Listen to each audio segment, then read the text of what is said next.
This is A View from the Bridge, official podcast of the Belfast Giants for kingdomofthegiants.com. Today's Tuesday, the 3rd of January, 2023. Happy New Year. We are live on YouTube, Facebook, Twitter. You can also download us on Apple Podcasts, Spotify, Anchor FM, and all your normal podcast providers. On this week's show, 5 games, 10 points returned by the Belfast Giants, plus retirements, unretirements, and some new faces, or a new face. We'll get to the games and the like shortly.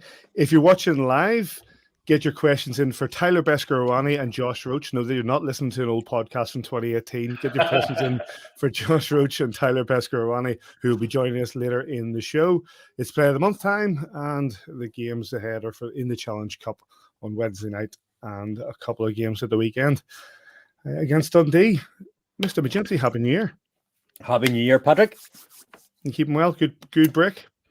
It was lovely. It's never a bad time to go home. Love going back to Northern Ireland, of course, and spending time with mum and dad and family and stuff, and getting spoiled by the Belfast Giants because I was down at the rink a lot with Simon. Big shout out to Simon Kitchen, by the way, who came the whole way to Dublin to pick me up and bring me home. Me and Ruby and Lily, and then dropped us off and went straight to the rink with him. So dropped the kids off at my mum's and went, just going down to practice, be back shortly. Davey, how were the girls on the ice? That looked amazing. Mate, that was so much fun as well because they had like a family and friends day. They actually had an altercation on the ice, which actually did it get spicy? It got spicy. So who did Lily hit? Ruby, of course. Taff I'd skated off to the locker room and said, "Look, if you got a stick that Lily could hit a puck about with," I said, "Yeah, no problem." Got her wee stick cut down. I just got out, and Ruby wanted to go with it, of course, and Lily wanted it back. And I turned my back and turned back around, and they were literally just punching the head clean off each other. But it was so much fun. We are very, very fortunate in the position that we're in, that we get little perks. And one of them, to go down and spend the morning skating just on the rink with the kids, it was one to remember. It was really, really great. Brilliant. Before I come to you, Joel, just a quick shout out to Campbell Porter, who's got up early to watch A View from the Bridge from down under. Still in Australia, living the dream, mate. Middle of summer. Australia.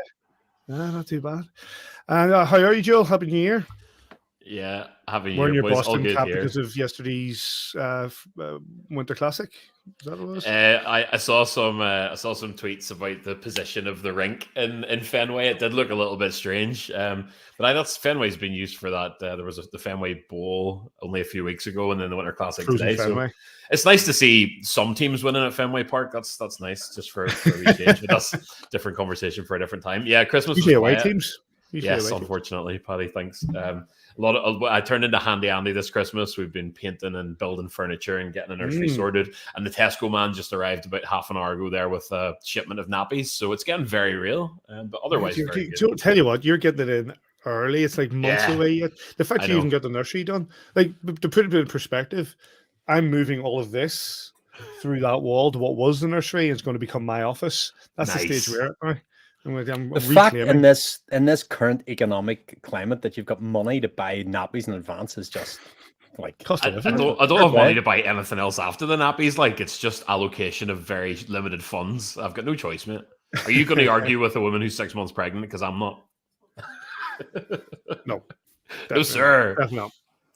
Right, we got a few things to cover. We've got the retirement of Kevin Raine. We've got the arrival of Donovan Niles, which we'll come to later on in the show, and we'll talk about those. What we're going to do, because coming up, like I say, we've got Tyler Beskorowany coming in about 10 minutes' time.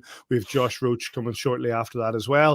A little bit of that to catch up on. We'll do our best now to catch up on the 5 games that took place between our last show and this show. So if I just start running a few video files that Mr. McGinty has kindly prepared. And we'll start off with the game that took place at the SSE Arena back on the 22nd of December, which was the game against the Fife Flyers. That's not that one, Patrick. Or that one, Patrick. That one, Patrick. There we go. Pull that one, the right one. An 8-0 win. A comprehensive 8-0 win for your Belfast Giants. Obviously still got the sound on them. Yep. Sorry.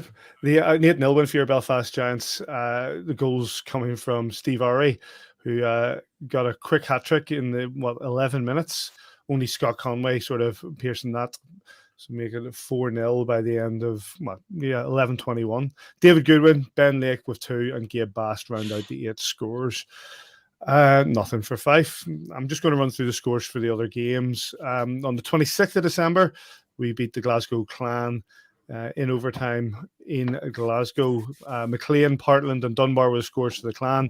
Soy, Hook, Foley, and Goodwin for the Belfast Giants. It was back the next day to the SSE Arena, where the Giants were built more comprehensive with a 6-3 victory over the Clan.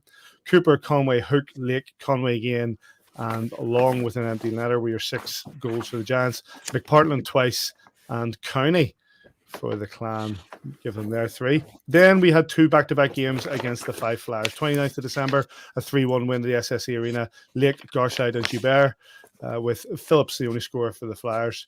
And then back the other way, a 7-2 win in Kirkcaldy for the Giants. Rupp, Bast, Lake, Gilbert, Foley, Conway, and Hook. And so, 7 different scores? Were Blau and Kiviati were the scores for Fife. Whew. Take a deep breath there. Your 5 games that took place. Yeah, the 5 games that took place. We're going to run all these together as a bit of a chat. And Davey, I'll start with you. Where do you want to start on this? Because the Giants were comprehensive in this game against the Five Flyers. First period against Fife, blew them away. Fife didn't turn up, didn't show up off the boat. Felt sorry for Todd Duty. I think he took either time out after the second or third goal, which was really early in the game. We came out, we got an early power play, scored. I think we scored short-handed as well. And even on the short-handed one, like, okay, they're pressing because they've got the extra man. I think it's Kivalati doesn't even make any kind of attempt to go on any sort of back check. The Giants go through and score. Game was over shortly after the 10-minute mark of the game, 11-minute mark of the game. I think that would have been 4-0 maybe whenever Steve Arty got his hat-trick goal, because he said it was punctuated by a Scott Conway marker. Yep. Just a dreadful performance from Fife. And yes, they came out in the second period and put a lot more effort into the game. I think that period was probably tied nothing each. A couple of big saves from Peyton Jones through the game as well to keep that crucial goose egg for him, and a really, really comfortable clinical win, if you like, with all the hard work done in the first period, and then, game over. We're able to manage the clock then for large periods of the game. I'm going to Joel, take this where you want, because obviously we got the 5 games to talk about, so don't be afraid just to jump about. But what I'm going to move it on to as well is just the 2 games against the Glasgow Clan. The first one in particular, very, very close, obviously going to overtime, and Dyson Stevenson put in the back of his own net to finish it off, which was great. But the Clan struggling again. Yeah, they're struggling. I mean, to be fair to them, they've narrowed the gap at the foot of the table, but you're looking at, was it something like 6 regulation wins and close to 30 games played now? It's a team who might as well just the old expression, wrinkle it up and throw it in the bin. It's the season is probably a bit of a lost cause for the Glasgow Clan. Like, Davey talked about it there. We absolutely sent ourselves into this first game of a run of 5 over the Christmas period. It's a very difficult period usually because of the congestion, the number of games that happen just in quick succession. Whenever you're talking about a 5-game spell where we scored like 28 goals and won them all, absolutely nothing to complain about. I probably would temper it with a bit of sort of keep the heads level. And it's no disrespect to who we played, but that first Fife game, they rolled over and let us tickle their bellies, and they weren't much better in the 2 that followed. The other 2 games were against the Glasgow Clan team that are they've spent most of the season in free fall, despite the odd kind of win here and there, and then a trip to Coventry, which, to be fair, was a good win in a difficult building. But you have to look at the nature of the opposition there, and it's not to take away from the Giants, who needed a run and who scored freely. 28 goals in 5 games is a brilliant return against any team. But a run of 5 games, only 2 of them on the road. 5 of them were against the 2 weakest teams in the league. Temper it with just a wee bit of sort of level-headedness. We've still got a lot of challenges ahead, but it was a superb return. You can only play what's in front of you, and we certainly did, and did very well. Put up the wrong video there. We'll get to that. Where's the Glasgow Clan one? That's the one. I thought, actually, Davey, Glasgow, considering the amount of players and they've lost over recent times, we're putting up a good fight over those 2 games. One big Christmas game at home, call it the dark, like it's the annual Christmas classic now, where we go there, they come here. Good following from our lot there, good following from their lot to here. If they can't get up for those two games, and you come to Belfast, everybody gets up for a game in Belfast. It's the old Man United syndrome to talk about, or the Liverpool, whatever. Teams get up for coming to the Odyssey, the SSE, and I thought that the Giants did okay. We let, it was Peyton Jones, I think, in nets in Glasgow. We maybe let him down a little bit defensively and got ourselves in a 3-1 hole, and that's a bit of character in itself, coming back in the third period from 3-1 down to tie the game up and then win it in overtime. And I think we had the 4-on-3 power play in overtime, nearly sure we did. I think it was scored with the extra man, but a bit of a character win to go there, especially day after Christmas. With everybody's human. I'd like to think these guys let their hair down a little bit over Christmas.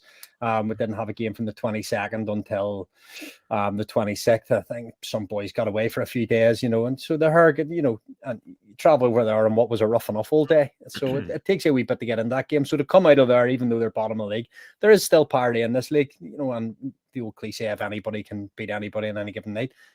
Clan have won a few games across the season, and they'll take some more games down the stretch. But I'm with Joel in this. I think it's a bit of a lost cause, and even trying to get that 8th position. So it's difficult for those players to see the change captain there, and to don't want to steal any of Joel's news for later, but to see that Craig Peacock is now the captain of the Glasgow Clan. So sorry if that is news. There isn't any. Don't worry about it. So they're changing stuff up, and to see what throwing stuff at the wall and seeing what sticks. So Belfast Giants had to go in there and do a job, and then coming home the next day. Both teams traveling on the same day, still tired after the Christmas period, and to come out and win. More comfortably than it seemed. We got ourselves into a real strong position, and then sort of almost threw it away. And then came back with that goal by Scott Conway. To think it's to make it 5-3 is just an absolute beauty. We scored some really, really pretty goals, and that's a lovely, pretty goal from Dyson Stevenson. Have you ever seen an OT winner like it? You can't teach finishing like that. That is just instinctive, mate. Absolute instinctive. You can't teach it. We had one from Kieran Long there the other week. He scored from 175 feet, unfortunately, into his own net as well. When we were pushing, but never seen anything like that. Look, it happens. You stick a stick in there. He doesn't have a choice not to make that play. He doesn't make that play, he's not playing. So it's unfortunate, but good luck to us. But and then coming home the following day and getting the 6-3 win was probably, two good wins against a Clan team that had something to play for in those two games. Obviously as well, what came from those Glasgow Clan coming back into our barn, they fought so hard, Joel, and came up short, obviously, with that Dyson Stevenson finish, which Darwin Núñez would be glad with. But it's remarkable way it came, and also the amount of wailing and gnashing of teeth that came out of Glasgow following that game about activities regards to the fans. It was quite entertaining in the end. Very funny. I absolutely love this stuff, honestly. I the entertainment of sitting back and watching people go at each other on Twitter. Now that I'm a little bit older and don't get involved directly anymore myself, it's just pure entertainment. It's what we're all here for. I think I said. Sorry, Davey. I think I said as well. I'm just glad that Twitter wasn't around in the early 2000s. Yeah. Yes, we would have been cancelled many times over. The term cancelled didn't exist back then, but you would have invented it. Yeah, yeah. I mean, that's it. You said it about that OT winner, Stevenson, wasn't it? That chipped that in his own net. That's going in regardless. Though I'm not sure which white jersey of ours is it the back door, but you have to just put your stick on that and try and make a play. I think he knew where he was, tried to kind of lift it and just didn't get the angle on it. But I think that's going in regardless, even if he was to leave that. So it's visually very funny. It's not quite the same as picking a puck up and throwing it into your own net, a la. Rob Dowd did that? No, who was it? Which Steeler did that? No, you had it was Ben O'Connor who just played for Colin Shields. You're right. Yeah, a great time. Not quite as hilarious as that, but it's up there. But yeah, look, I mean, the Clan came back over into Belfast. We again, I think, do we steam ahead? We were 4-1 up after the second period. They pulled a couple of goals back, but it's a game that I never really thought we were in any great danger of. And I don't want to. I feel like I should temper what I said earlier by saying I don't want to take away from a really, really excellent stretch of 5 games and committed kind of offense. Superb without the puck. The Giants, the aggression on their sort of forecheck. I think the aggression that we show on the penalty kill is really enjoyable. That's something that I'm enjoying more than in previous seasons, watching that penalty kill unit go to work. We really, really choke teams whenever they're trying to get something going on the power play. And you can see now the rewards for that kind of relentless pursuit of the puck, whether, in possession and going for goal or not, and trying to win it back, or even a man shorthanded. And to me, that's mainly the sort of the theme that's ran through the last 5 games. I love if you think back to Adam keeps saying the only way we dig ourselves out of what was a fairly small slump, to be fair, if we're on the trajectory that we're on now. He said the only way out of that is to work. Hard work is the solution to getting us out of this. And you can see it in the way that everybody on that roster is playing the game at the minute. I also think that the Giants look like they're enjoying it more as well. I mean, Scott Conway will enjoy scoring goals no matter what. You could put a puck in a back garden and give Scott Conway a stick and he'll enjoy sticking it in a net. But I just think that there's a togetherness, there's an energy in the team right now, and hopefully that this momentum could be carried into what I think will be more difficult fixtures in the month ahead. There's 2 against Nottingham coming up, which obviously they're not having the greatest season, but those games are always chippy, and there are much bigger challenges that lie ahead. And let's wrap this section up quickly with just talking about those 2 games against Fife. Davy, 10 goals for, 3 goals against. Certainly the one at home, Fife put a lot bigger battle than they did in the 22nd, just 7 days earlier, actually. They totally mailed in the 8-0 game, so they had to come out with a bit more for their coach, which they did, but I still think it was comfortable enough. When we went away 7-2, it's not that it flatters us so much. We really put the foot on the throat in the second period, and we got those really 3-4 quick goals that just put them out of the game. Overall, like you look at the stats, it was a much, much closer game than the 7-2, but sometimes you get those blowouts, and it's great that it was our turn to get it. We've talked ad nauseum over the last 3 months that somebody's going to get the gutty or the slipper, whatever it was I said. And unfortunately for Fife, 7-8 days apart, they got 7-8 knocked past them by us. When we go, we really go, and I just thought it was a really strong performance in front. And like you talk about that clan there about being really good offensively, like they came back to 4-3, and I can't remember whether it's Coops or somebody comes up with a massive block. They've thrown everything at us.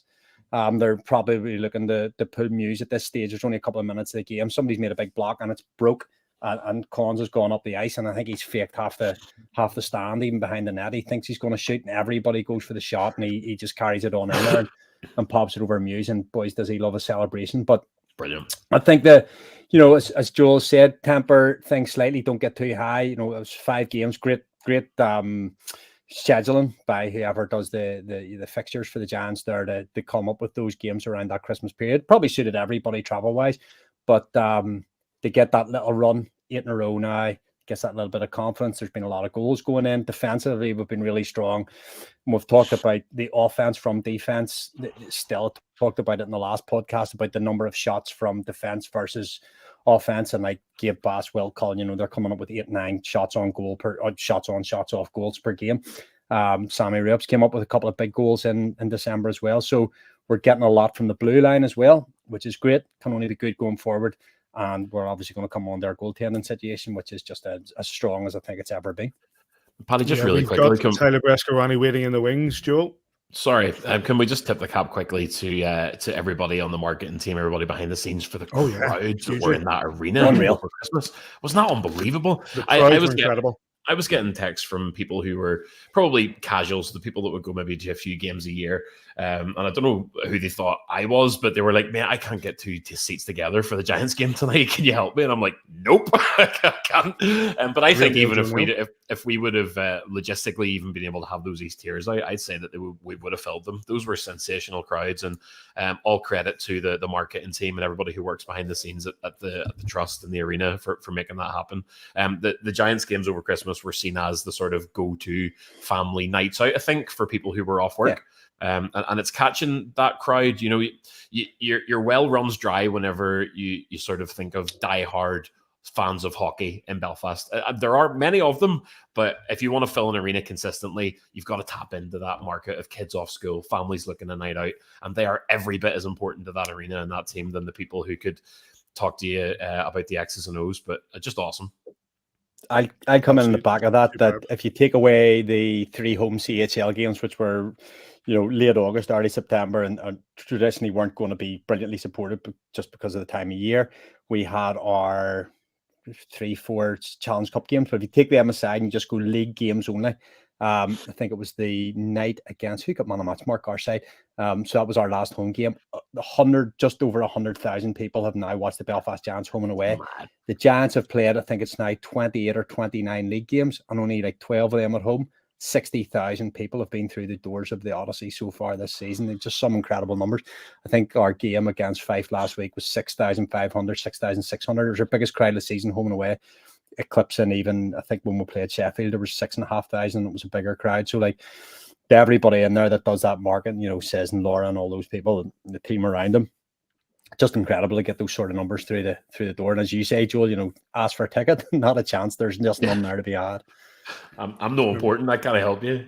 Absolutely remarkable. And we'll just a quick apologies to Tyler Beskorowany. I'm going to ask one more question here. Davey, Mark Garside getting 2 goals and man of the match. I've been blowing his trumpet, but I've always fanboyed over Gary. I just think what he's done for the club, 650 plus games, and great to get his first goal this season. He's been, started the season on D's, played a wee bit forward. When everything sort of lined up with being able to play the 6 on D, Gary's kind of been odd man out and playing a bit of a 4th line role. And we've been talking for weeks and weeks about need to take the pressure off Goodwin, Conway, Cooper, Ori, because we're not getting any secondary scoring. And then when we're critical, there's nothing coming from the 3rd line. And when we'll pop a 4th line up and Gary gets a goal, David Gilbert gets a goal, an assist, and with anything, 3-1 against Fife was tight enough game, 2 of the goals coming from the 4th line. So, led by Gary Garside, and can only say good things about this man. He's an absolute legend for me. The reaction from the guys as well was fantastic. Yeah, no man deserved it more. It was lovely to see. I think that's the 5 games roundly covered, gentlemen. The highlights from those games, of course, coming from Clan TV, Giants TV, and Five Flags TV. We'll have theirs up in short order, I think. Thanks to Davey for cutting those goals. Right, we move on. And we're delighted to welcome back a man who last time he was on the show said this. I always get to do these sort of sad wrap-up interviews, and a couple of years or maybe more ago, I got to interview Chris Higgins when he decided the Belfast Datsuk decided to hang up, and he said, "Never say never, Davey. They come back." But is it never say never, Besco, or is it going back to being Tyler again? No, I told Kiefer it was never say never, and obviously, looking back at Higgy, he obviously came back for a short stint, and so it's about 99% a never again. But that being said, there's always that 1% chance where something happens or a good time in the work schedule out here now and make something happen. But it's not looking good. I wouldn't hold my breath on it. As someone who works with stats, we're just looking for 1%. That's all we do all day long. So we'll take that. 1% chance. Welcome back, Tyler Beskorowany. Well. So you're saying there's a chance? Welcome back. Hello, mate. How are you? We're going to have to start announcing these a little earlier here. This jet lag is killing me right now, fellas. Are you done? When did you get in? Yesterday morning, but the big guy had a rough night last night there. So, feeling the effects of it today. So how's this come about, Tyler? What's brought you back? See, I said Tyler. It was, honestly, it was quick. I think it was a span of maybe 2 or 3 days talking to Kiefer about it. I got the itch. I probably got the itch to come back about a month ago. I played in the hockey tournament with Slater Doggett in Toronto, actually. Oh, Dogs. So he asked me to go out to a tournament and play for his corporate team, which I wasn't expecting much, but turned out to be really good hockey. It was a bunch of we flew in guys from all over the country, and other teams had another guy with 6 years of NHL experience under his belt. So I wasn't expecting that kind of pace, but it was really good, and I felt pretty good. So got the itch again, and then Kiefer reached out to me, asked me if I wanted to come back, and he said, "This is what we have to offer you." And then I reached out. I think the turning point was, one of the turning points, I guess, was I reached out to Gary to find out, what the team was like, what the room was like, if there was a chance on winning any trophies again, because, I didn't really want to come out here and waste my time and for 4 months of work, right? So, no, Gary said, great group of guys again, great dressing room, so. Yeah, as he said, the league's up for grabs right now, and I think Guildford had a few points more, maybe 13 or 14 points ahead of Belfast at the time. And he said it's a streaky league. They're bound to blow up at some point, and I think they've lost their last 3 now. So we're right there. We're 6 points back, which is exactly what I was looking for, and going out and winning another trophy or two, and so. The teams put themselves in a great position to do so, and so I had a few things to work out back home with work and whatnot, but everything just happened to pan out, and the stars aligned, and here we are. Tyler, let's just go away from the rink ever so slight for a minute. How's the family getting on? Family's good. Family's out here. That was a big thing on coming back. My Sarah's been bothering me for the last 5 months now. Are you sure you don't want to go back? Are you sure you want to go back? Well, I know she's on board for this, so that was pretty key. And then Austin's obviously loving it. The YouTube views are going to take a hit now. Every morning he wakes up and asks to watch the Giants highlights. So. I think I can recite the sudden death videos by heart now. So sorry for that, but no, he's he's at a great age right now where he's excited to go to the games and stuff. So a lot of this is going to be for him. He's really going to enjoy watching the games. And the last time we were here, I think he was a little young to understand yet. I tried to skate him around the ice once, and he was in tears the whole time. So. I think he'll understand a little more. I actually been taking him out skating a few times now back home, so he's slowly grasping it. So no, we're excited. Everybody's happy to be here, excited to get going and watch some hockey. And as you say there, Sarah wanting to come back just makes it so much easier decision for you. For sure. I mean, it's not like I have to try to convince her to come or pull her from anything back home. We've been on this road before. We know what it's all about, and so shorter period of time. I think a big thing too for us is we were able to spend holidays at home. We haven't been able to do that for a few years now, so to be able to do that and see our family and have Christmas with Austin and his grandparents and stuff. So it was important for us to get that done, and so we did it. And, she's completely on board. She loves the atmosphere, loves the game, and she hates the cold. So that was it was easy to get out of Canada at this time of year. Hitting the cold, so you come to Belfast, buddy. You might want to, first of all, you're saying you're jet lagged. You might want to check your bags, because I have a sneaking suspicion that you're going to find Sarah's mom tucked up in one of those. Like we're going to have to check through the luggage to make sure that Sarah's mom's not in there with a torch just waiting to jump out. Besko, it's good to see you. First of all, we're all delighted to have a friendly face back and someone who means so much to the organization. It's interesting to me anyway. Whenever you're mentally in that position where you're like, yep, I've done my bit, I'm gonna go home, spend some time with the family, check out, not have to do the work that is involved in keeping the body consistently ready to play hockey. How hard is it to jump back into that, not just mentally but also physically? The goalies especially, right? Because and especially goalies that are 1,000,000 feet tall, it must take some work to get that flexibility back, just your joints playing ball with you, especially after a career that's gone a number of years. Talk me through what it's like, mentally. How do you get there? And physically, what's the work like to get ready to play again? Yeah, it's I've been keeping busy back home, so the transition back hasn't been too difficult so far. But yeah, obviously you feel like the Tin Man out there the first time you go back out and strap the pads on. So, but no, you know what? It's so far so good. The hand eye takes a little bit of time to come back.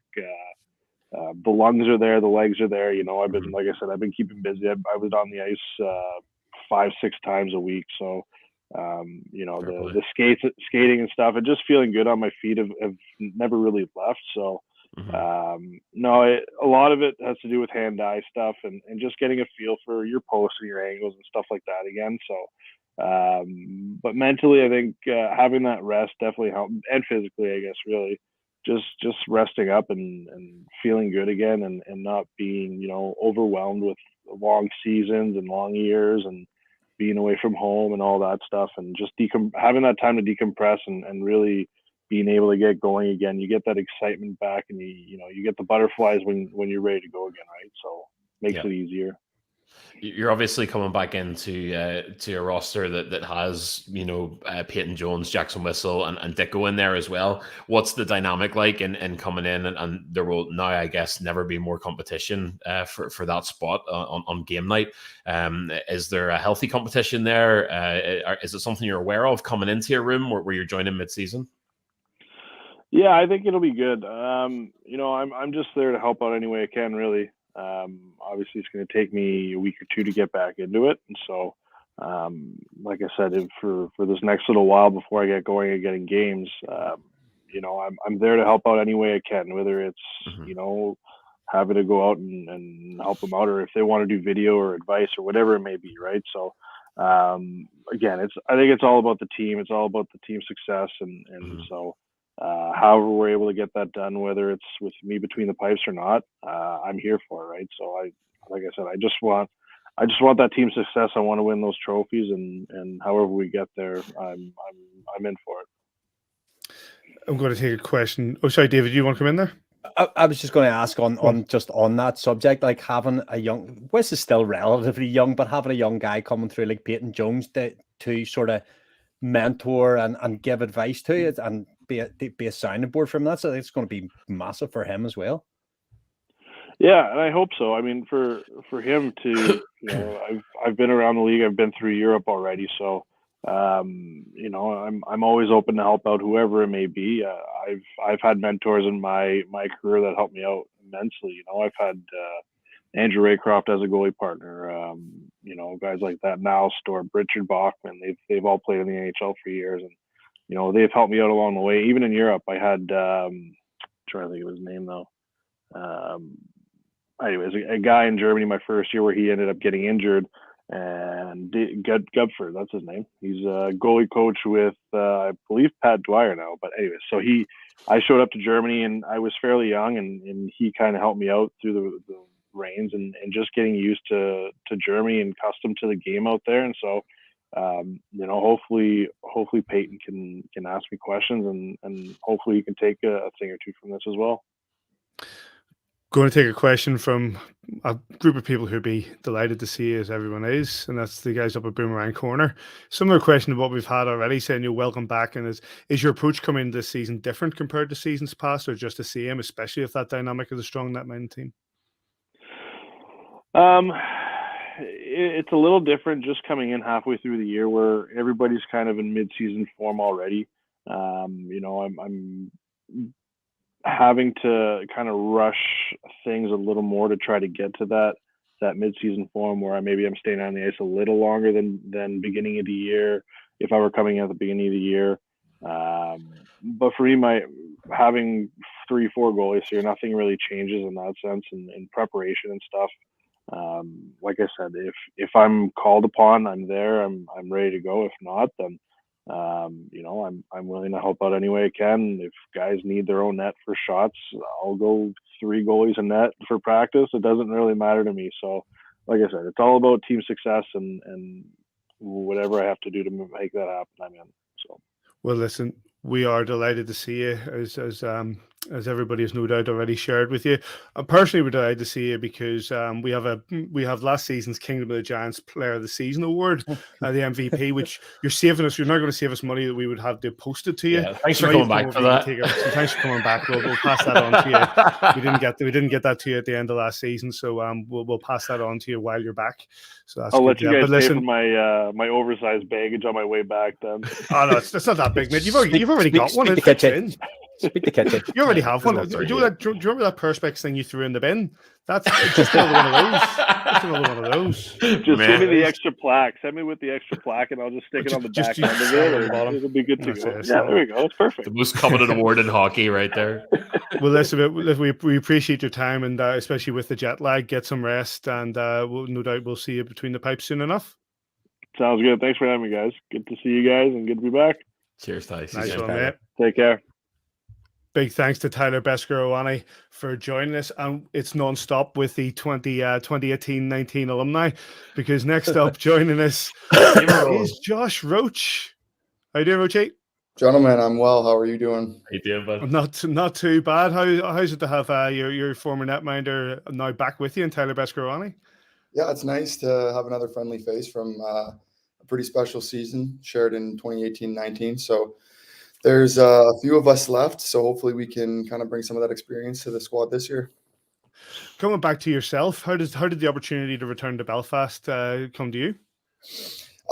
Since my first year here, Steve, Kiefer, and myself have kind of just kept in touch throughout the past few years, and some things changed on the home front on my end, and the opportunity was still there to kind of rekindle the relationship with the Giants. And I had a great first year pro playing here, so it was an easy decision to come back and kind of continue that process.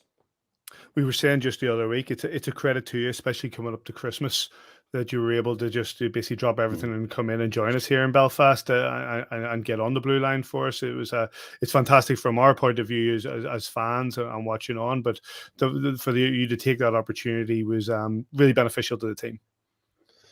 Yeah, no, I think they would have liked me to be here a little bit earlier, but just kind of with things happening back at home, I had to kind of delay things for a week or two. But friends and family back in Saskatchewan were pretty excited to have me kind of come back and enjoy playing the game that I love. So, like I said, it was an easy decision, and it's too bad I wasn't able to start the season here, because coming halfway through, especially at Christmas time, it can be kind of difficult with guys having their own routines and the structure of the team and the camaraderie and whatnot. But for me personally, it's been an easy transition, so I'm grateful for that.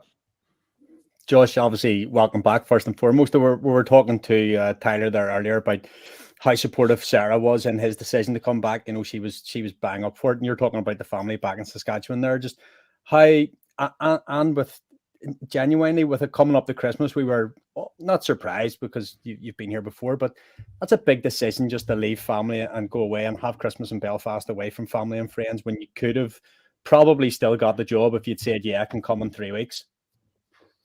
Yeah, definitely. Like you said, with Besco and Sarah kind of being supportive, my family and my friends especially were kind of just like, you're crazy if you don't go back and keep playing. You still got the abilities, and use them before you lose them. So it was a different kind of situation. It was my first time. It was the longest I had been back at home with friends and family since I started my pro career. I got back about a calendar year ago. So I think that kind of played into the decision where I had time to reconnect with all those people that I kind of lost touch with along the way.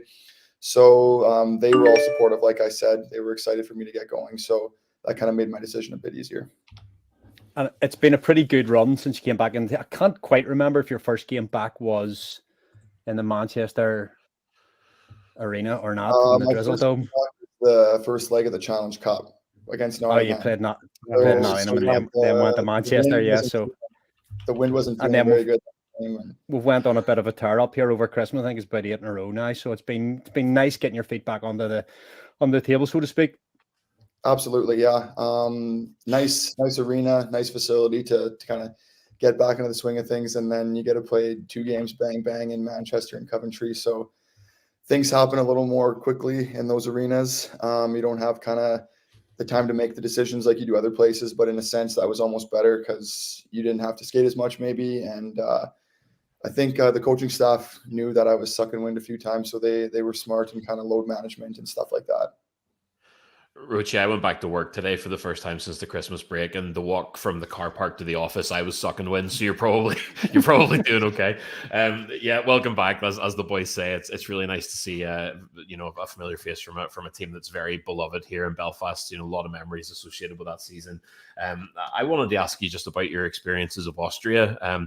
You were obviously your career up until you came to Belfast, what was in Canada. You were in youth sports with Saskatchewan. You never strayed too far from home. And I guess the jump to Belfast, there were still the home comforts of having a type of English being spoken in Northern Ireland, something that you could vaguely understand after a little while. The cultural jump to head into Austria and to play in Europe, what was that like? Did you enjoy it? It's a beautiful country, and I'm sure you got to travel in a way that some people can only dream. But did you find it hard? Was it enjoyable? What was Austria like? Yeah, I was very fortunate my first year. We had, I think, probably 10 or so North Americans on the team. Our coach was North American. And then most of the guys from Austria, like they speak extremely good English. Mm-hmm. So everything in the arena and through the sporting team and all of that was an easy transition. But the driving and the grocery shopping and trying to order food at restaurants and stuff like that was a little bit difficult. So you kind of just like stick to your routine and go to places that you're comfortable with and whatnot. But like you said, Linz was it was a great city. It was a great spot. I have very fond memories of my time there. Obviously, the last couple of years with COVID and then just being injured were kind of a little bit difficult for myself. But it's nice to kind of get back to a new normal back in Belfast, where, like you said, a lot of new faces on the team. But as far as staff and fans and everything go, it's a breath of fresh air for sure. Just quickly, we haven't obviously seen you since that whole pandemic, that whole thing. Your experience of that, what happened from your perspective? It looks to me, just looking at your stats and your records, that the season was quite a bit of the way through in 1920 in Austria. I don't know if they domestically start a little bit earlier, because it looks like you had 50 games down before everything kind of either got shut down or wrapped up. But what did COVID look like? Did you find yourself back at home like everybody else, kind of going, well, what next?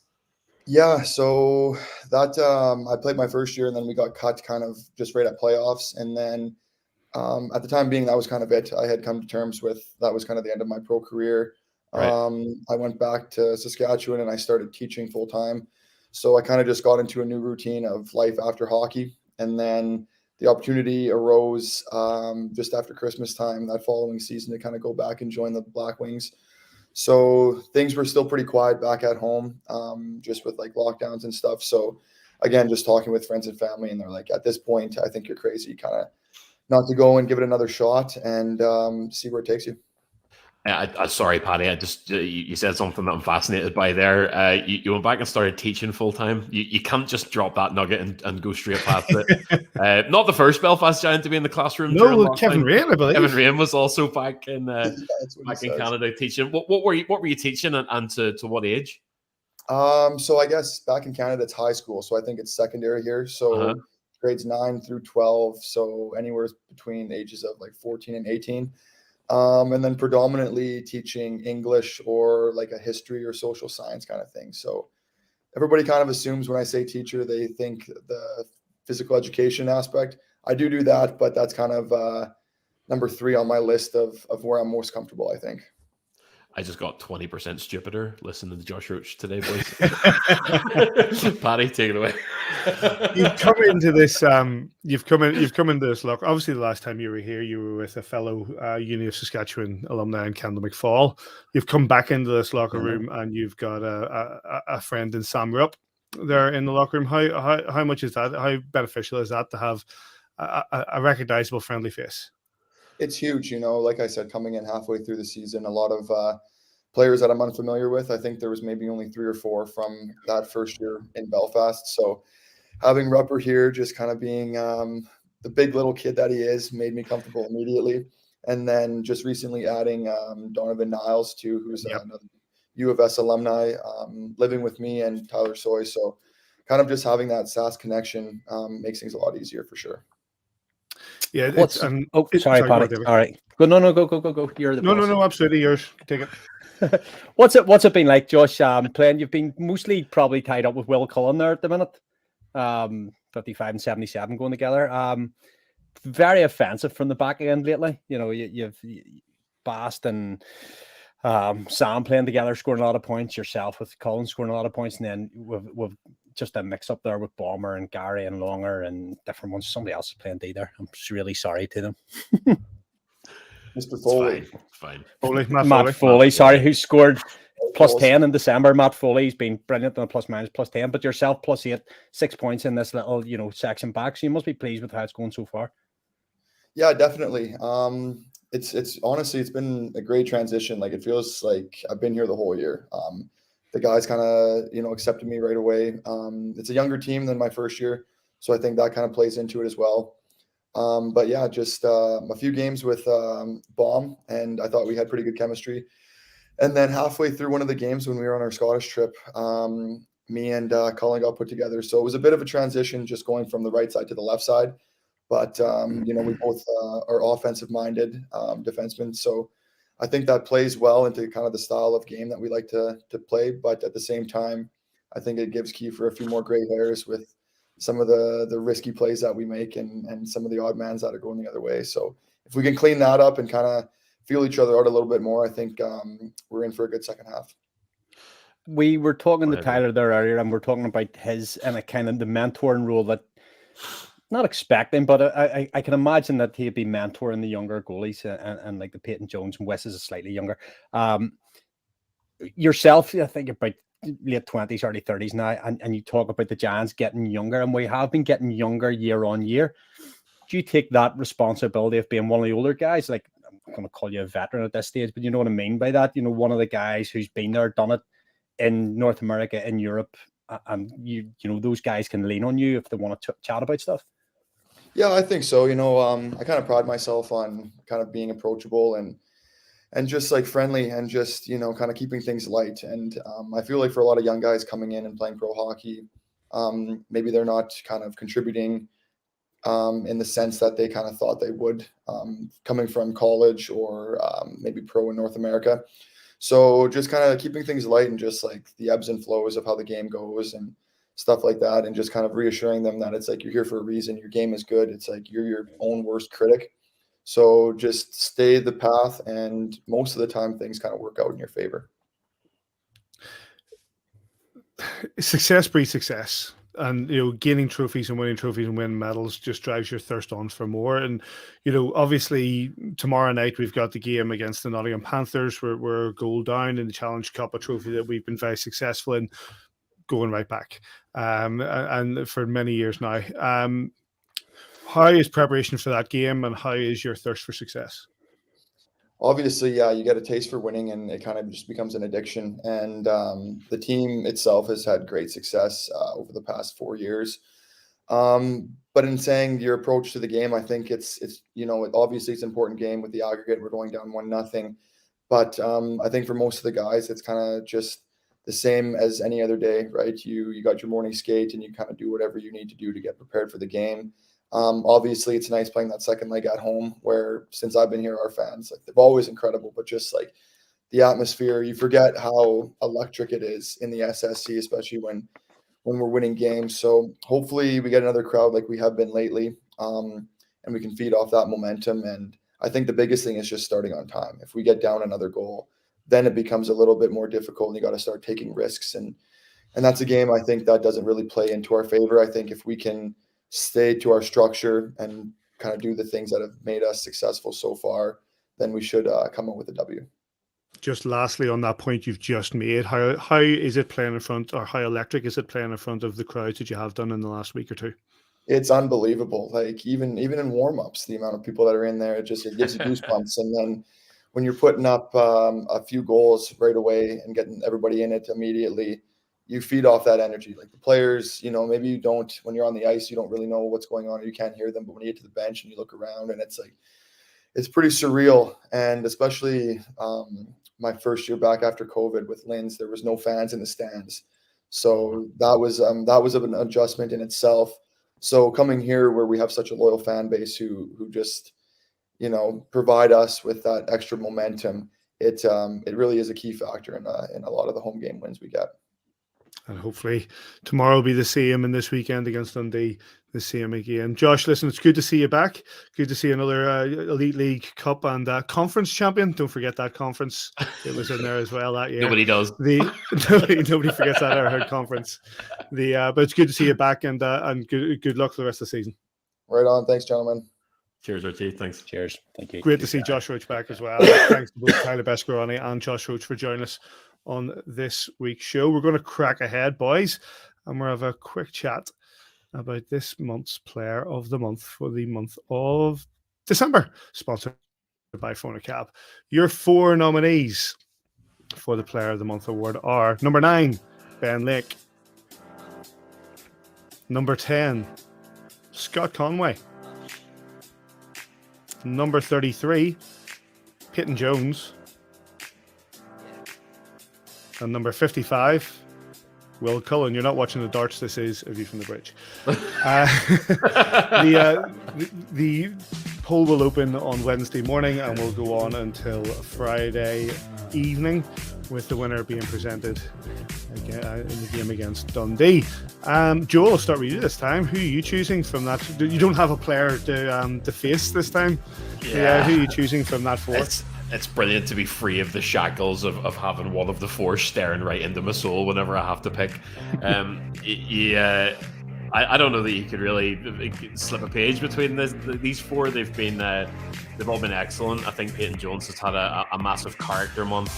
He's answered a lot of maybe questions that he asked himself and questions that maybe some of the fans had too. I probably, if I had my own choice, would have stuck Steve Irie in there as well for having an absolutely breakout month and scoring some goals. But I think Will Cullen for me, to be honest. The obvious one is Scott Conway. Scott Conway is just Scott Conway. You know, the better players on our team, you could put them in every month for a shout, and that's kind of the disadvantage they have. Will Cullen has been a driving force behind that aggressive offensive defense that I think has won us games lately. He's been a great addition to the Belfast Giants, and he's had a great month, so it's probably Cully for me. Mr. McJimsey, who's your vote for the Phonacab Player of the Month award? So I back some of these nominations up with a few numbers, and nice to go right back to what Joel said at the start there.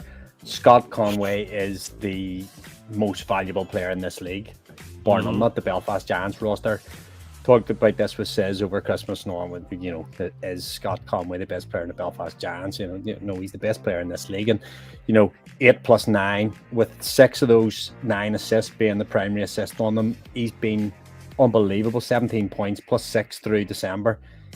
He scored some really crucial goals as well. So Scott Conway, Lily would never forgive me if I didn't say something amazing. And I'll tell you a little story about Scott Conway, how generous he is with his time. Lily was down at Lily's Scott Conway on the brain at the minute. She had a school teacher called Conway, so Scott Conway was her obvious choice. Before she'd ever seen Scott Conway play for the Belfast Giants, he was her favourite player. But little things that happened, like he came past her at the locker room, pretended he didn't see her, and he was like, Lily, what are you doing here? And just spent 2 or 3 minutes with a little girl that he didn't have to, and made her night. And little things like that mean so much to dads, apart from their daughters. So little things like that. So MVP for that alone. Ben Lake, Simon goes on about we'd all love a team of Ben Lakes. 8 plus 11 plus 10 on the month. 2 or 3 game winning goals for Ben Lake through December. He has been sensational. That line has lit up at times. Now that line has been Ben Lake. Don't rule out how important Lewis Hook coming back into this roster alongside Ben Lake has been. Mark Cooper is this is a really drop down. Mark Cooper's came off the first line and played a lot with Hook and Lake. Longer's played with them. Steve Orty's played with them. Orty's played up. Mark Cooper's played in the first line. So there's getting chemistry. So we're getting that first line scoring. When they haven't scored, we're getting that secondary scoring from Ben Lake, Lewis Hook, Kieran Long coming up with his 10th goal this season. So those guys who came up with really good numbers. Will Cullen in the back end, you've already talked about, 5 goals, 7 assists, 12 points. And you add in that he's mainly played in December with Josh Roach, who's 6 points of his own. They're getting so much offense from the blue line. And then you go into Peyton Jones, who after that wobble of the first game in December was the second game of the Manchester Storm doubleheader where they came into Belfast and beat us home and home. he's gone five games unblemished. I think it was 2 shutouts in it, 1.19 goals against average, 94.64 save percentage. Right. He has given us a chance to win in all those games, and we have won them. So for me, it's funny, we were talking at Christmas, we're down. It was the game on the 22nd. It was down at morning skate, and Taff was telling us that his AIHL equipment, if you like, had only just arrived. So he'd played the first portion of the season in NHL equipment that he had from obviously his time in North America, which, if you don't know, is smaller than the equipment that they use in Europe. So he's been playing those from the CHL right through with like slightly smaller equipment. So he's got more comfortable in his new equipment. He's won 5 in the bounce. He had man and match performances in the Odyssey over Christmas. He had a couple of wins on the road. I could vote for Scott Conway. I could vote for Lewis. You have to pick one here. Will Cullen. I'm voting for number 33 this month, Peyton Jones. Nice. And from my point of view, for what it's anything that it's worth, it's very back it up with numbers, Paddy. Back it up with numbers. Come on. I'm not back it up with numbers, mate. I back it up with heart, mate. I back it up with heart and the gut feeling. That's what I back it up with, mate. You know me. It's like these four have been lights out. There's been so many, especially over the last month or so. Like, I think about the pass from Will Cullen into Lewis Hook there in the game against Fife. Was it? Obviously, it wasn't that memorable. No, it was against Glasgow Clan at home from the right hand side on the power play. Puts it in, just an absolutely brilliant pass into Lewis Hook, who was just standing top of the crease just to bang it home. And the amount of movement that Cullen gives us coming over the blue line and the skill he has been phenomenal. Scott Conway, the numbers are unbelievable. I think the numbers are on a par with Darcy Murphy in the season that he gave us when he was scoring 50 of 50. You know, it comes in leading numbers, and every night gives us that opportunity just to get the points on the board. Peyton Jones has been much better, I think it's best improved player from my point of view. I think that he has been the numbers you've just given, excuse me, Davey, have been lights out over the last number of games, and the shutouts thrown in there. But my vote goes to Ben Lake.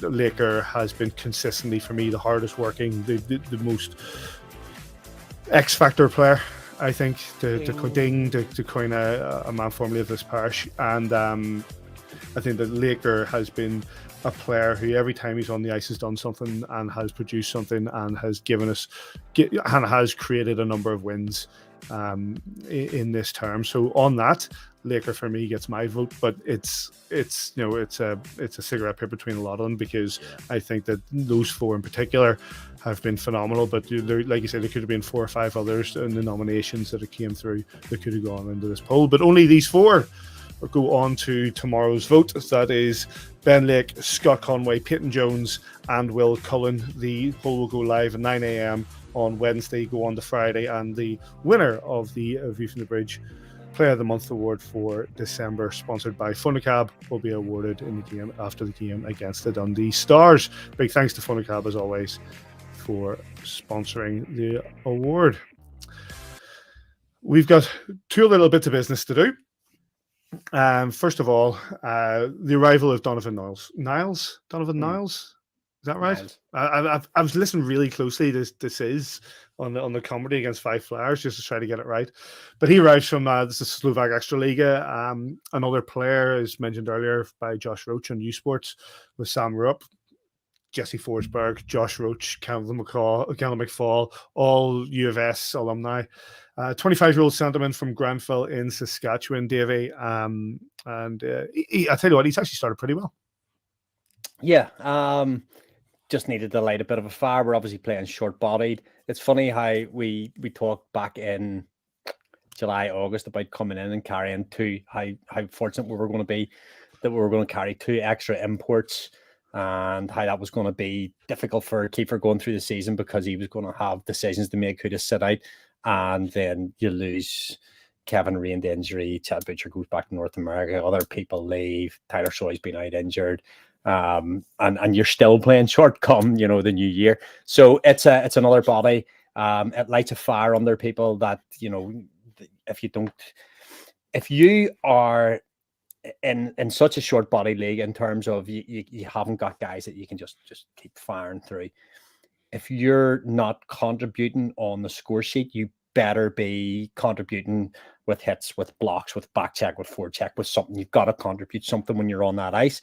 And if you're not doing that on the second line, then you're going to be in the third line. If you're not doing that in the third line, then you're going to be in the fourth line. If you're not doing that in the fourth line, then Adam Keefe's going to replace you.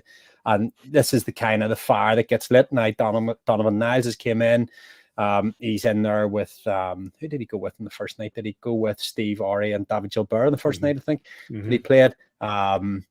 David Gilbert then went with Mark Garside and Max Stewart, maybe it was, or Derek Angeli. I can't remember the next night, but got the goal off Garside's feed. Got the goal, yep. So it brings a level of compete back into a roster, because you're not playing short now. We're playing fully rostered again. Tyler Soy obviously still out injured, so he's going to want to get himself back on the roster as soon as possible. So it creates that level of compete, and I like that. He's come in, he's got a bit of a CV. He looks like he could be your kind of, a little bit of a physical presence that I think this team possibly needs. But what we've seen so far looks good. It's been quite a pleasing start from him. I think from my point of view, I'll come to you in a second, Joel, is that Niles comes in and has looked solid in the games that he's played, especially when you hear a lot about how, you hear it from all coaches that the market is pretty shallow at the minute, and trying to find the right players to fit. I saw a few things on social media after the return of Besko saying, with Besko's back, Roach is back, we're pulling guys out of retirement and blah, blah, blah. And maybe, do we need Besko? And there is an argument to be had whether Tyler Beskorowany is the player we need right now. Do we need somebody defensively? But I'll come to you in a second, Davey. But just is Tyler something that we need? You don't turn it down, a player like Tyler Beskorowany. You don't turn him down. If he's willing to come back, he's willing to play. He's not a player that you say you're not the player we need right now. You bring him in, you integrate him into your locker room, and you use him as you see fit. I think that's exactly what we'll get from Tyler Beskorowany.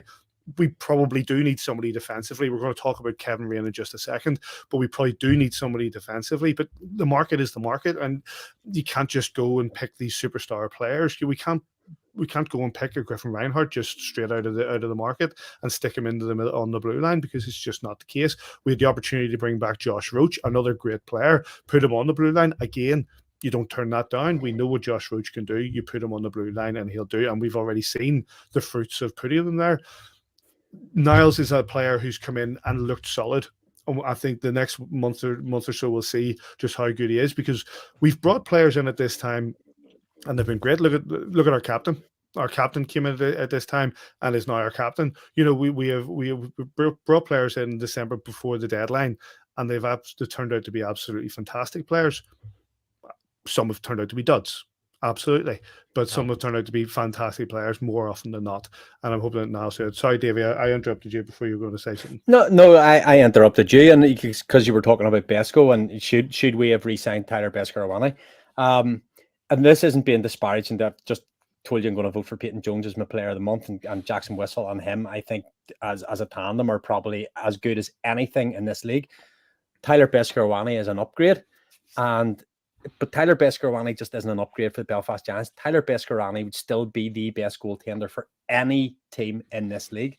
So if he's available, you got to take him. And for Steve Thornton and Adam Keefe and all these players that you come on and interview them, whenever we left the Belfast Giants, Steve Thornton kept in touch with me, Adam Keefe kept in touch with me, and they're in the Rolodex. And whenever you're looking for players, if there's not players out there, well, then you go back to the players that you've had here before. What are you doing with yourself? You fancy Josh Roach just came in and has been really good. I'm not sure whether I necessarily agree with you that we need someone defensively, because we have 6 strong D there, and we have Kieran Long and Mark Garside that can also. So we have 8. I agree with you to the level that we need that type of a Jim Van der Meer, a Griffin Reinhardt that big, or a Ryan Martinelli, a big guy who'll just patrol the blue line. I used to love watching Griffin Reinhardt on the power play, and he would skate from point to point. And when teams couldn't clear the puck, that was Griffin Reinhardt on the power play. And we don't necessarily have that. We use slightly different structure on the power play now without him. So yes, I agree in terms that a huge 6'6", 6'5", 240-pound D-man would be a really, really nice addition. But the way we're playing at the minute, I'm happy enough. I think we need that third, fourth line scoring to be more consistent, and I think that's where Donovan Niles Donovan Niles comes in to put pressure on those guys that just haven't. But interesting what Josh Roach said about young guys coming through, and even not so young guys that have been there, done it, that aren't scoring, maybe aren't contributing on the score sheet, and said about they have to do other things. That's when the older guys have to say, "Let them stick with what's got you this far in your career. Look at your numbers that you've put up in previous years, and do the things." Do the professional things that has always got you. Do the professional things that's got you this point in your career, that got you the job in Belfast. Stick with the process. Stick with Adam Keefe's process. And if you do all that, it will come good for you. So, I don't think we're that far off as a roster. Just a few guys just need to get hot. Joel, your thoughts on the fact that the development of the roster and the arrival of Donovan Niles? Yeah, look, I'm not going to add a great deal to that. Was a good chat, actually. Enjoyed sitting back and listening to that. I'm a big fan of these college players that have the kind of hunger and energy and just have just an extra bit of spice about them that the EIHL of old and maybe even before that maybe lacked whenever it was dominated by older pros who were coming down the other side of the hill, excuse me, who maybe played in the AHL or had NHL games. I love the energy and the chaotic energy of these young guys coming in. And Donovan Niles, what you've got as a player who played 4 years in the WHL. So, I mean, a high level major junior league, and it's produced Jackson Whistle and a host of players that you know and love.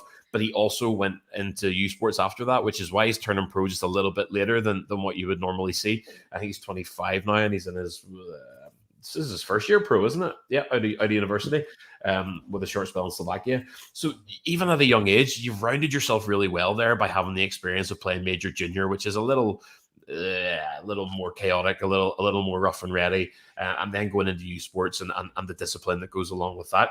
So for someone who's just come out of that kind of pre-pro level, he's pretty well rounded and he's slotted in really well, I think.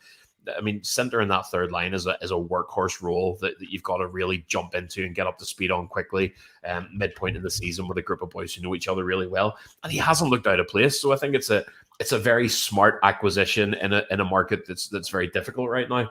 And players like that, when combined with pros who have done it and that are there in a mentoring role, is what rounds a team out. You need a bit of the wise older heads along with that young chaotic energy, or else that energy is not directed in the right way. I would call that a very smart pickup, and I think he hasn't looked out of place so far. Well, we'll see what will come to next in the next month or two. But again, getting these bodies in is fantastic. We are now going to turn to a sad point. Unfortunately, in the last week or two, the official retirement of Kevin Raine, a player who's with us 5 seasons, won multiple championships with the Belfast Giants, and a fellow whose career both sides of the Atlantic has been phenomenal. You know, he's won championships here with the Belfast Giants. He had an OHL championship, and he also won the Calder Cup. He'll be a sad loss, a character who has been fantastic for us here at A View from the Bridge as well, the times he's appeared in, but also a guy who has been phenomenal on the D-line for the Belfast Giants, Joel.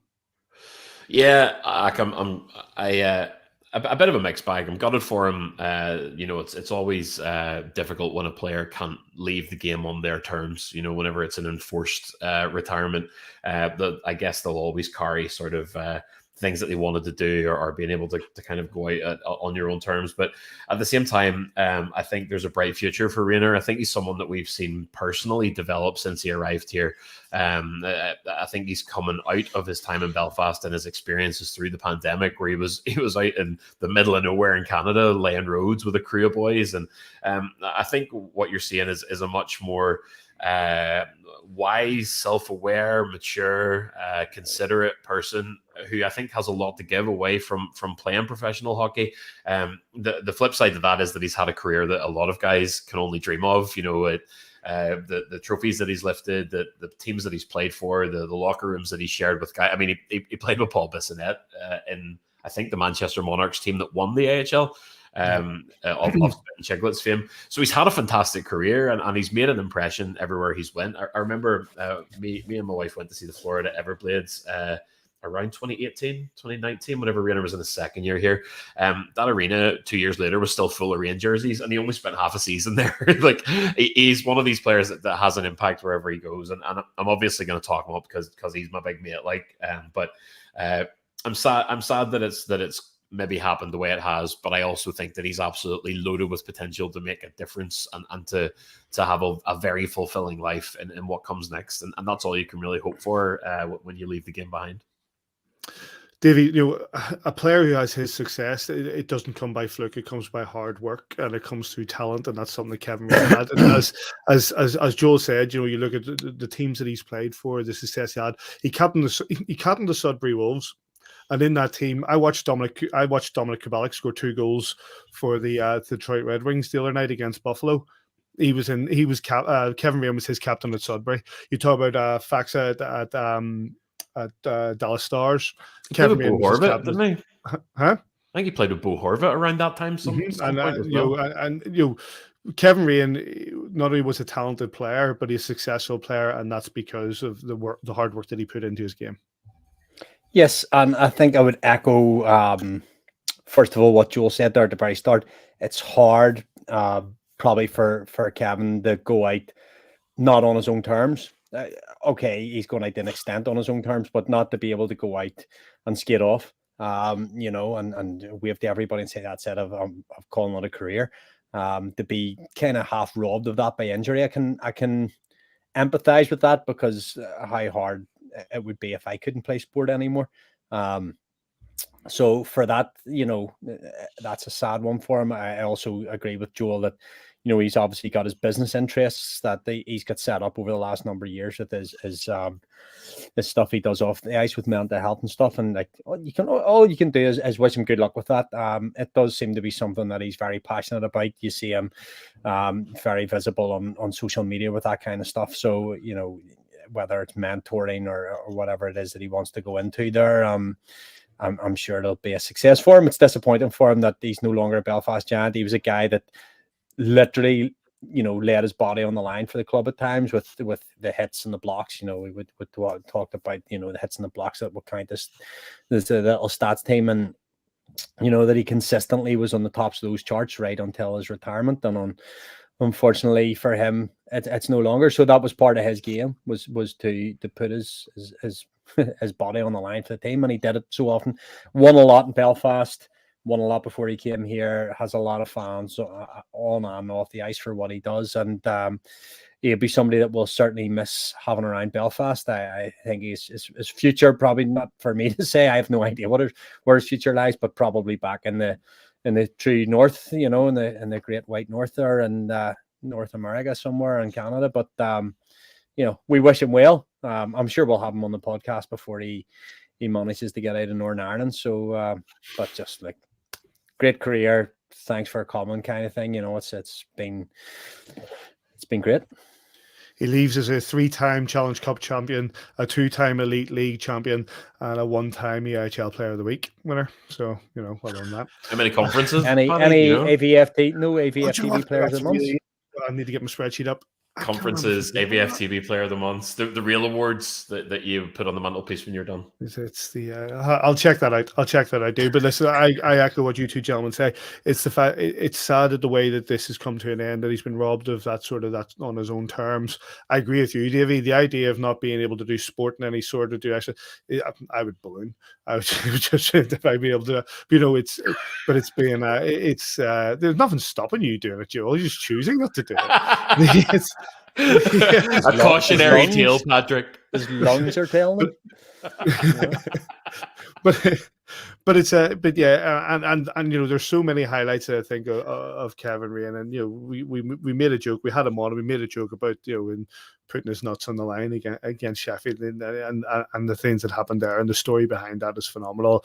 I encourage you to go to his blog and read that story if you haven't. It's amazing. I agree with Campbell Porter watching Australia said that me and him can only dream of the hair flicks like Rainer. Yes, that's absolutely true. But yeah, he goes with absolutely our best wishes. Hopefully we'll get a bit of a chat with him before he goes. But it is disappointing from our point of view as fans of the Belfast Giants not to see that number 22 is Raine go back out on the ice in tail, and he goes with our absolute best wishes. Right, 3 games to talk about. 3 games ahead for the Belfast Giants. That is Wednesday night. If you're watching this live, tomorrow night at the SSE Arena, it's the Challenge Cup game against the Nottingham Panthers. We are 1 goal down going into this game. That is 7 o'clock on Wednesday. And then the 2 games against the Dundee Stars, home on Friday at 7 p.m.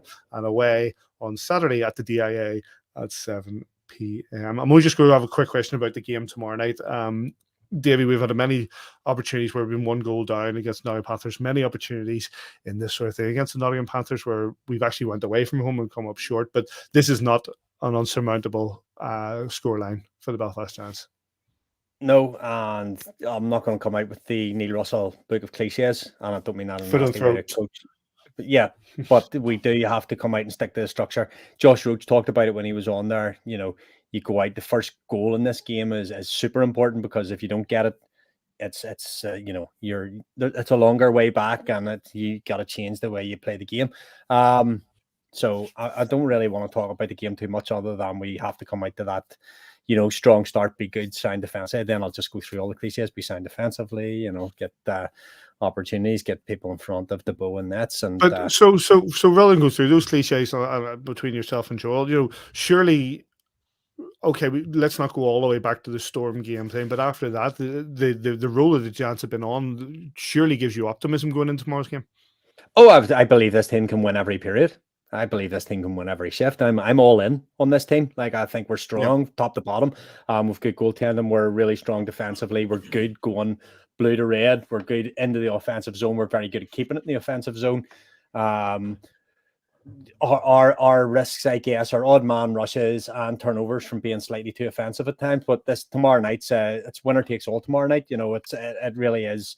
There's no second chances after tomorrow night in the league. You get away with dropping the game tomorrow night. You drop the game, you're out of the cup. So it's they'll not even be thinking about the weekend at this stage. Everything that has built so far for the Giants season is all on the line tomorrow night.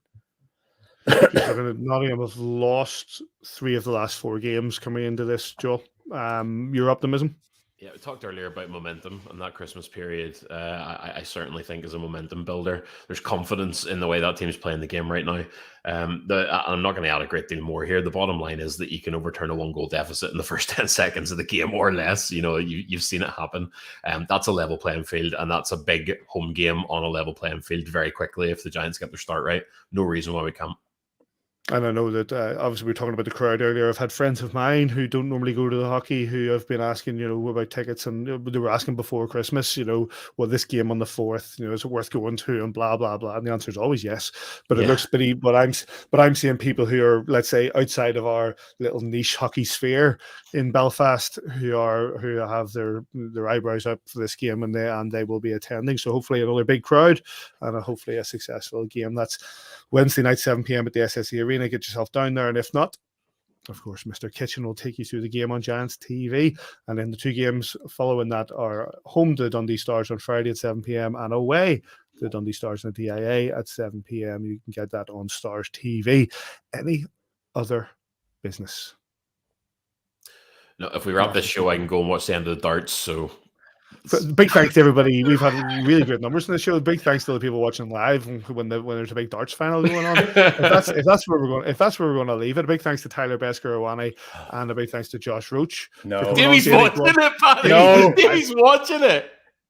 Michael Smith, if you're not watching live, is if he wins this leg, he wins the World Championships, and he's thrown 6 perfect darts so far. So we're 1 for a 9. I'm sitting here. I'm for a 9. Go. Right, so let's wrap this up. Don't worry about it. He missed it. He missed it. All right, okay. Big thanks to Tyler Beskorowany and to Josh Roach for joining us live. Big thanks to you gentlemen for joining. Thanks for setting up the goals and stuff like that, Davey. Big thanks to everybody who's been watching in live. Welcome back. Thanks for putting up with us after a week off. You can get us at Twitter, Facebook, on YouTube, Apple Podcasts, Spotify, and all your normal podcast providers. We are going to run out the show with a video that was run at the SSE Arena just the other day, remembering the people who were lost in the last year.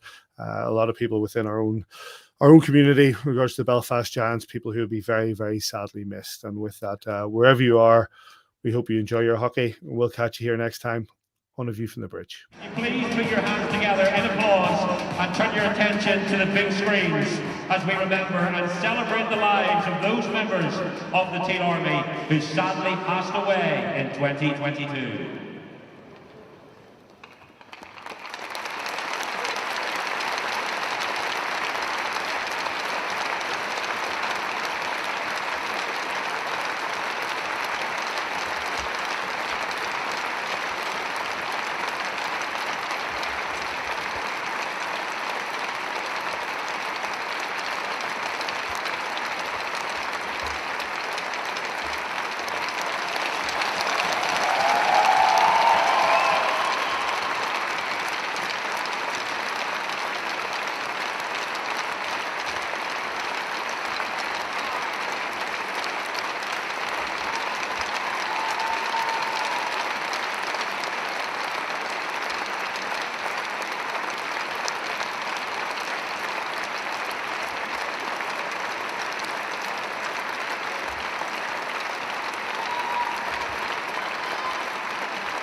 Thank you.